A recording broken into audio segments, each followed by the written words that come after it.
Bueno, un cordial saludo, bienvenida para todos nuestros oyentes, seguidores de cada una de nuestras redes sociales y un especial saludo para las personas que nos escuchan por este medio.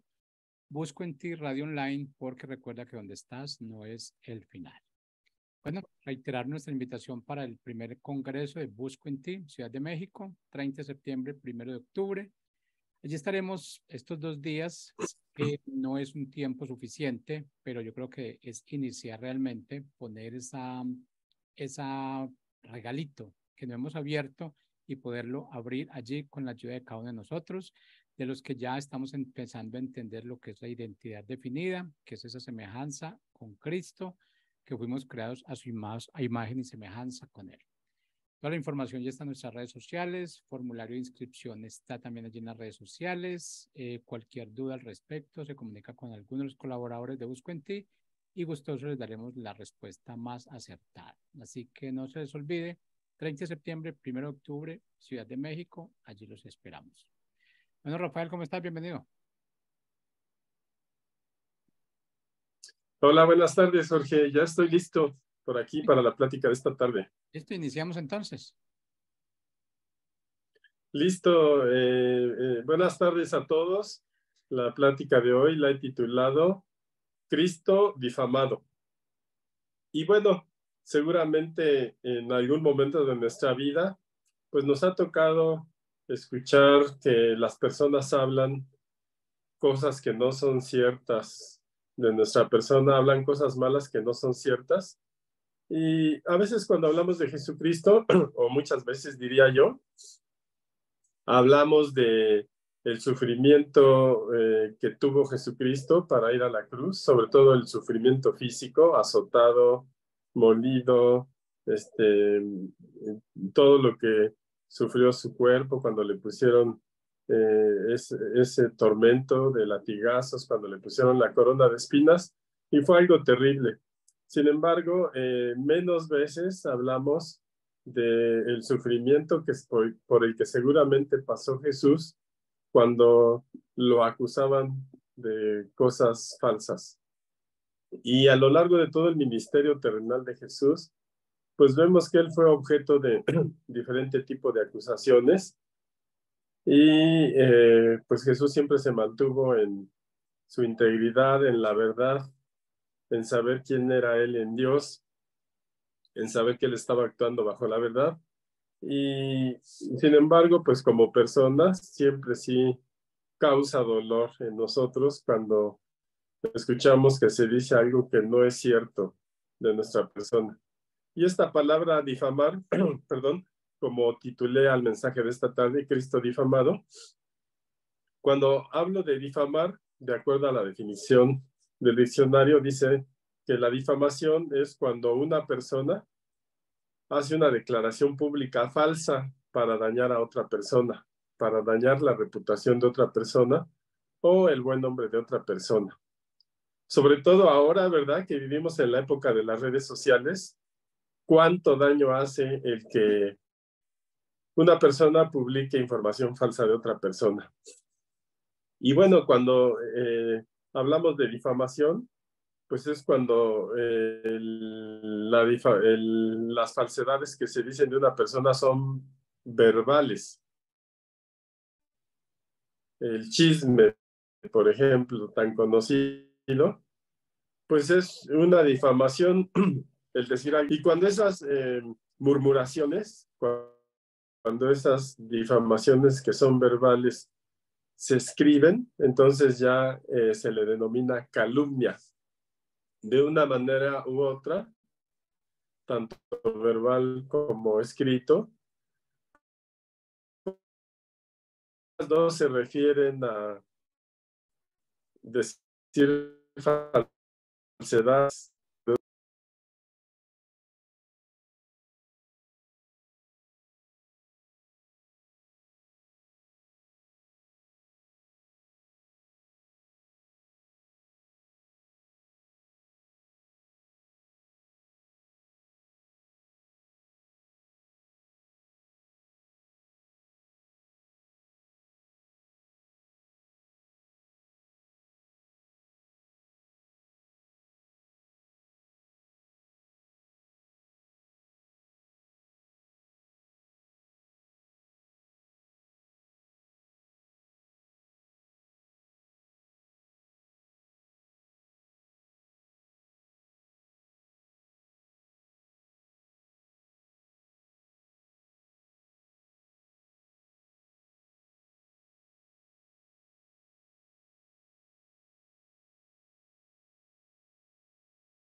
Muy bien, voy a continuar con el tema de hoy. Parece que hubo un problema en la señal. Estoy hablando del título de la plática de esta tarde, es Cristo difamado, y he estado hablando del sufrimiento de Jesús, el sufrimiento físico, cuando pues pasó por el Calvario y fue crucificado. Pero ahora estoy hablando también de ese sufrimiento que seguramente vivió Jesús como hombre en esta tierra cuando fue difamado. Y hablaba yo que cuando se habla de difamación es cuando las personas murmuran falsedades acerca de otra persona, decía yo el chisme, pero también cuando esas murmuraciones, esas mentiras se vuelven por escrito, pues ya se toma como calumnia. En todo caso, ya sea de una manera u otra, Cristo sufrió también este tipo de ataques.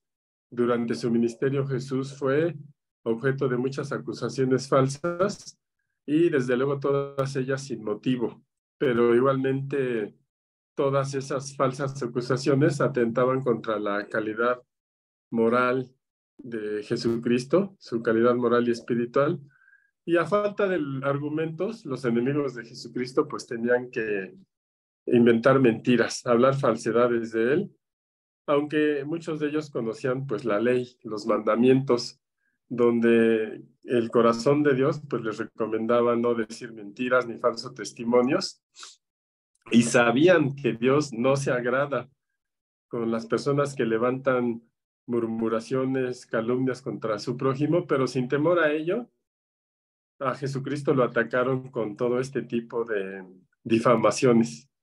Así es que, pues sabemos que Jesús fue el único hombre, Jesús hombre, que ha vivido en este mundo, sujeto a tentaciones y a pasiones como cualquier otro hombre, pero sin pecado.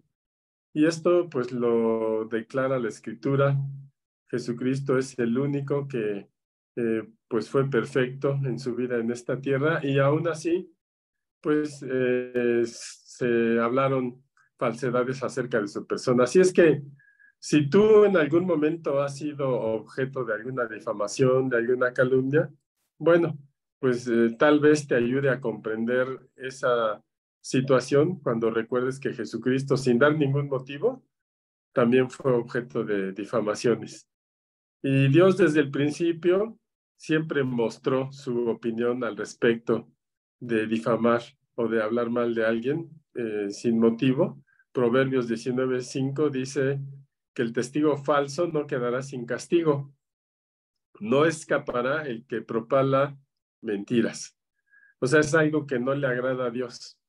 Lo dice la Escritura. De hecho, es uno de los mandamientos. Dice, no presentarás falso testimonio contra tu prójimo. Porque Dios conoce el corazón del hombre y sabe lo fácil que es para el hombre desacreditar a aquella persona que no quiere, que tiene envidia de ella o que le cae mal. Y pues de Jesús, que está declarado en las Escrituras, en la carta de Hebreos, define a Jesús como un sumo sacerdote que puede compadecerse de nuestras debilidades porque Él fue tentado en todo, de la misma manera que nosotros somos tentados en este mundo, pero habla de Jesucristo que fue tentado en todo, pero sin pecado. Esta es una de las escrituras que nos da testimonio de que Jesús fue justo y vivió una vida perfecta agradando a Dios mientras estuvo en esta tierra. Por eso toda calumnia, difamación que se levantó en su contra, pues fue una mentira que al final cayó con la victoria que Jesús tuvo sobre la muerte. Segunda de Corintios 5:21 también nos dice acerca de Jesucristo, dice, al que no cometió ningún pecado por nosotros, Dios lo hizo pecado para que en él nosotros fuésemos hechos justicia de Dios. Lo que resalto de este versículo es que dice de Jesús, al que no cometió ningún pecado. Y pues todo ello nos lleva a ver que cuando se levantan murmuraciones, calumnias, cuando se difama a una persona, pues muy probablemente la persona sea inocente, pero sí esa difamación cambia el corazón de otras personas que sin tener elementos, pues escuchan mentiras y las creen, y la disposición de su corazón cambia hacia la persona que es difamada, creyendo que tiene algo malo, pero en realidad ese es el daño que hace la murmuración o la difamación. Éxodo 23, versículos 1 y 2, nos dice la Escritura: no mientan ni den informes falsos que ayuden al malvado a engañar a los jueces. Dios tenía especial cuidado en que se hablara la verdad acerca de una persona. A Dios no le gusta que se difame, que se digan cosas falsas de una persona. Y esto era muy importante en los juicios, porque el testigo tiene una calidad moral en los juicios, pues que lleva al juez a tomar una resolución, y por eso es que se le pedía a los testigos pues que dieran información fidedigna. Y la palabra les dice eso: no mientan ni den informes falsos para engañar a los jueces. No hagan lo malo solo porque la mayoría de la gente lo hace. Si en un pleito legal hacen declaraciones ante un jurado, no digan mentiras como la mayoría de la gente, digan la verdad.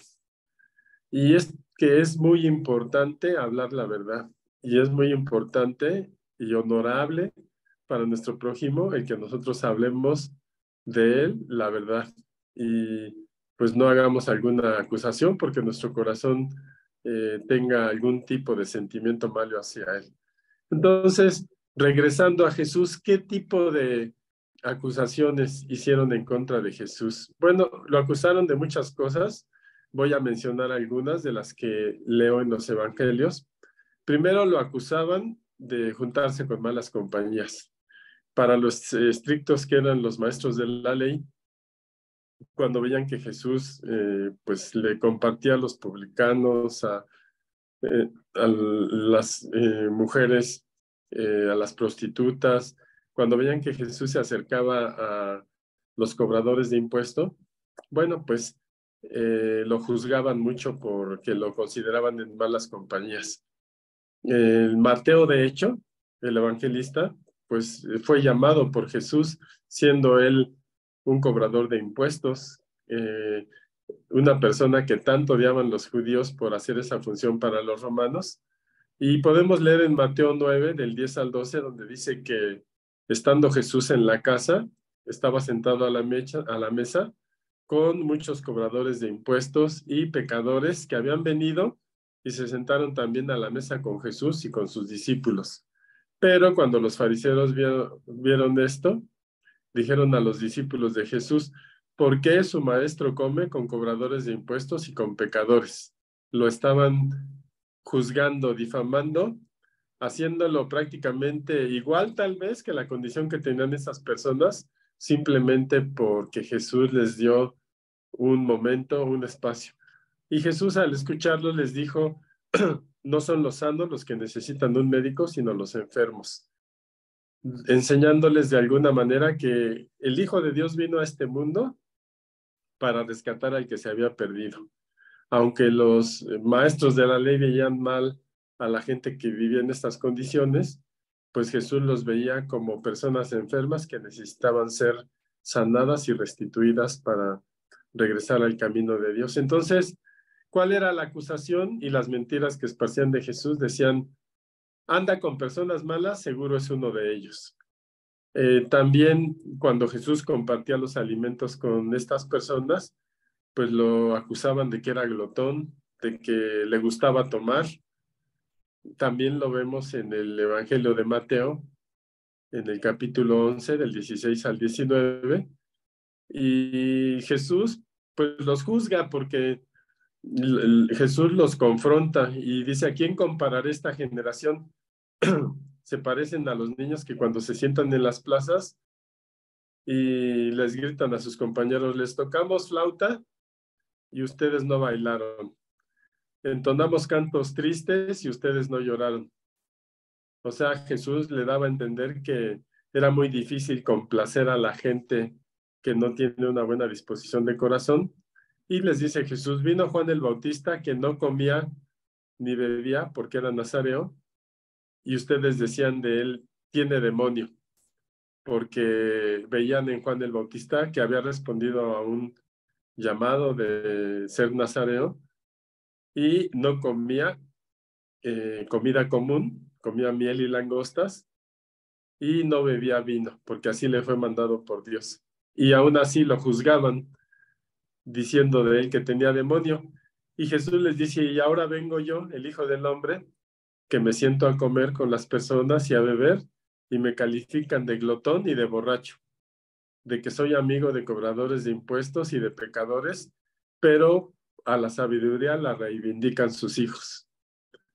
Y Jesús les está haciendo ver que se daba cuenta que hablaban mal de él, diciendo que le gustaba juntarse con esas personas, que le gustaba, que era glotón comiendo y que le gustaba tomar, pero Jesús en realidad lo que hacía era condescender con las personas que necesitaban amor de Dios y reflexionar acerca del camino de su vida para cambiarlo. Jesús, siendo el Hijo de Dios, también fue acusado de blasfemia. Lo podemos leer también. Estoy leyendo voy recorriendo el Evangelio de Mateo. Podemos leer en Mateo 26:63, donde Jesús está frente al Sanedrín, ante el sumo sacerdote, guardando silencio. Mateo 6:26-63. Y el sumo sacerdote le dice a Jesús, te ordeno en el nombre del Dios viviente que me digas si tú eres el Cristo, el Hijo de Dios. Y Jesús simplemente le respondió al sumo sacerdote, tú lo has dicho. Y además dijo Jesús, les digo que desde ahora verán al Hijo del Hombre sentado a la diestra del Poderoso y venir en las nubes del cielo. En ese momento Jesús dice una gran verdad profética y el sumo sacerdote se rasgó los vestidos, se rasgó sus vestiduras y dijo, está blasfemando. O sea que en ese sentido el sumo sacerdote estaba difamando a Jesús, diciendo que estaba, no solo diciendo mentiras, sino que estaba blasfemando, o sea, ofendiendo a Dios. Y con esos argumentos el sumo sacerdote dijo, ¿y qué necesidad tenemos de más testigos? Ustedes acaban de oír que Jesús blasfemó, vamos a crucificarlo, vamos a darle el castigo que merece, prácticamente. Entonces, Jesús, siendo el Hijo de Dios, fue acusado de blasfemia, de blasfemar. Pues no te extrañe que tú también, viviendo una vida cristiana, en algún momento, pues alguien te difame. No creo que vayas a sentir algo muy agradable, pero lo que sí debes saber es que Dios está contigo y ante cualquier falsedad que se levante en tu contra, pues Dios te va a colocar en el lugar que tú tienes delante de él, independientemente de la mentira que se esté hablando de ti.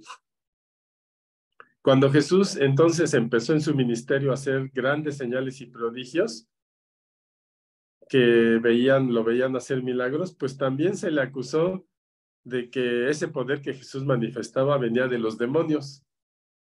Estaban viendo los milagros sobrenaturales del Hijo de Dios y ni aún así le daban el crédito a Jesús, sino que lo difamaban diciendo, es que tu poder viene de los demonios.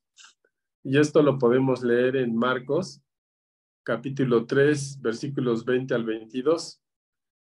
Dice que Jesús entró en una casa y se juntó con la gente y que ni siquiera habían tenido tiempo para comer, ni Jesús ni sus discípulos.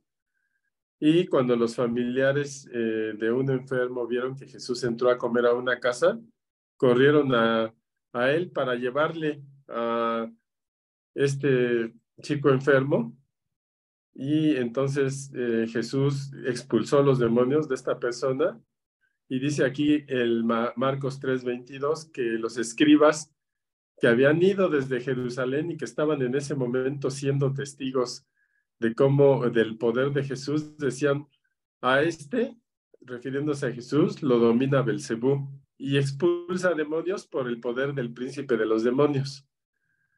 Entonces, por la dureza de su corazón, o por ignorancia, o porque tendrían sus motivos, tal vez a estos escribas también les preocupaba que pues ellos ya tenían un lugar de honor en el pueblo de Israel y veían a Jesús que pues la gente lo seguía y ellos creían que les estaba robando algo del honor que ya tenían. Entonces, seguramente esos eran los motivos por difamar a Jesús, acusándolo en este caso de que su poder venía de los demonios. Y eso es lo que son las difamaciones, que a veces son ridículas cuando se hablan ese tipo de mentiras acerca de una persona. Lo que pasa es que las difamaciones salen de un corazón duro, de un corazón egoísta, de un corazón que lo que quiere es destruir a la persona que se está difamando, porque va o la considera en contra de sus intereses. Y vemos que este tipo de ataque se le presentó a Jesús durante todo su ministerio. Como les decía, tal vez no tuvo la intensidad de la crucifixión, pero sí fue algo constante en el ministerio de Jesús, estar siendo acusado de diferentes mentiras. También en el Evangelio de Juan podemos leer en el capítulo 7, los versículos 19 al 21, nos dice este pasaje: ¿acaso no les dio Moisés la ley? Les dice Jesús, Moisés les dio la ley y ninguno de ustedes la cumple. Entonces, ¿por qué me quieren matar? Es lo que Jesús los cuestiona y los confronta. Y la multitud que quería atacar a Jesús en ese momento le responde: es que tienes demonio. Nosotros no te queremos matar. Era obvio que tenían malas intenciones con Jesús, y cuando Jesús les reclama: ¿por qué me quieren matar? ¿Por qué atentan contra mí? Los demás pues salen por la tangente y le dicen: no, nosotros no te queremos matar. Tú eres el que tienes demonios y te estás imaginando mal. Y Jesús le respondió: yo hice una obra y todos se quedaron asombrados, pero ahora ustedes me quieren matar. Entonces, ¿cuál era el argumento? ¿Cuál era la acusación que le hacían a Jesús? Que al Jesús reclamarles directamente por qué estaban en contra de él, ellos lo negaron y más bien acusaron a Jesús de que tenía un demonio que le hacía decir cosas que no eran ciertas. Es la habilidad que tiene el ser humano de voltear las cosas para no tomar su responsabilidad. Pero algo de lo que más fue acusado Jesús fue de quebrantar el día de reposo. Sabemos que en la ley pues se habla de guardar el día de reposo, un tiempo con Dios, pero Jesús siempre que vio una necesidad en las personas, en el día de reposo, Jesús siempre le privilegió a las personas para sanarlas, para ayudarlas. Y de eso fue acusado Jesús. No fue acusado de hacer el bien a las personas que bendecía, sino fue acusado del aspecto negativo de quebrantar el día de reposo. Lo leemos, por ejemplo, en Juan 9:15 al 17, cuando los fariseos interrogan a un ciego y le volvieron a preguntar y que cómo había recibido la vista. Y él les dijo: pues me puso lodo en los ojos, yo me lavé y ahora veo. Ese es el testimonio del ciego, que Jesús le devolvió la vista en el día de reposo. Y algunos de los fariseos, dice este pasaje, decían: es que este hombre no procede de Dios porque no guarda el día de reposo. O sea, la visión de los fariseos no era ver ese milagro asombroso que venía de Dios, sino les preocupaba que no había guardado el día de reposo, viendo este momento con mucha religiosidad y desde luego importándoles más que se cumpliera la ley que que el prójimo fuera bendecido por Dios. Otros decían: no es cierto, ¿cómo es que si Jesús es pecador puede hacer este tipo de señales? Y entonces había controversia porque desde luego cuando alguien te difama, también hay muchas personas que se dan cuenta que no es cierto, como es el caso, que acusaban a Jesús de no guardar el día de reposo, diciendo que no era de Dios porque quebrantaba el día de reposo, pero otras gentes decían: es que eso no puede ser, esa acusación no puede ser verdad porque un pecador, como ustedes dicen, no podría hacer señales y estas sanidades tan tremendas. Así es que dice aquí que había disensión entre ellos, entre los que difamaban y los que se daban cuenta de la verdad. Y ese es el mundo en el que vivimos. Hay de esos dos tipos de personas: los que se la pasan difamando y los que al final entienden que son acusaciones falsas. Y al propio ciego, que Jesús le había devuelto la vista untándole lodo en los ojos, pues los fariseos le preguntaron, ¿y tú qué opinas de esa persona que te abrió los ojos, que te devolvió la vista? Y el que era ciego y que ahora veía les respondió, yo lo que creo es que él es un profeta. Y contestando con su corazón una verdad que no se la reveló carne ni sangre, sino Dios le mostró que Jesús era un profeta, cosa que no podían ver los fariseos por la dureza de su corazón. ¿De qué otra cosa fue acusado Jesús? Bueno, también Jesús fue acusado de traición. Así, óiganlo bien. A Jesús también se le acusó de traición. Lo podemos leer en Juan 19, de los versículos 11 al 13,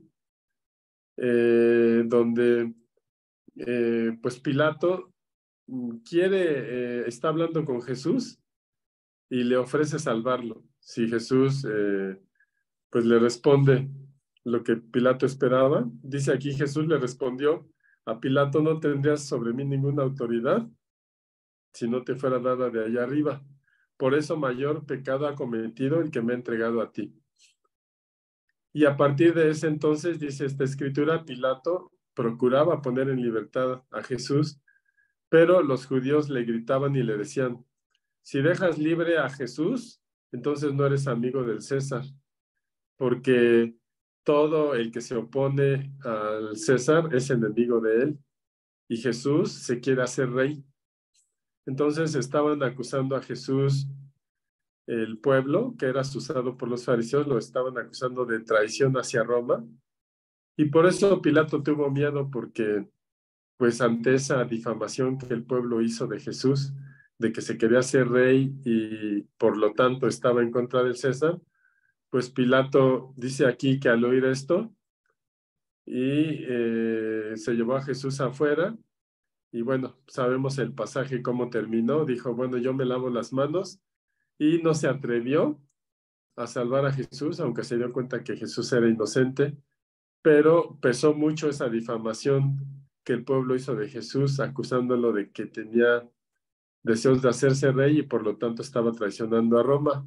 Y pues ya no se quiso meter Pilato en esa controversia y pues dejó que se crucificara a Jesús. Entonces, en resumen, lo que he hablado hoy en la tarde en esta plática es cómo Jesús, siendo el único hombre que vivió en esta tierra una vida perfecta, también fue objeto de difamaciones y de acusaciones.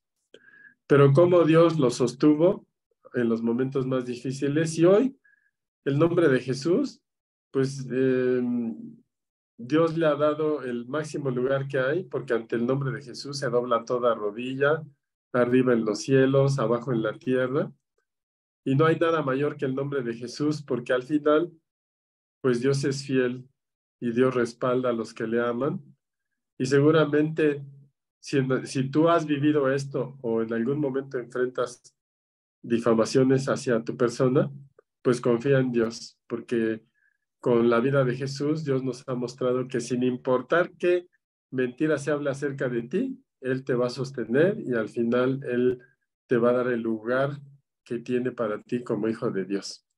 Pues con eso termino la plática de esta tarde. Les agradezco mucho su atención y los espero en la siguiente semana. Muchas gracias.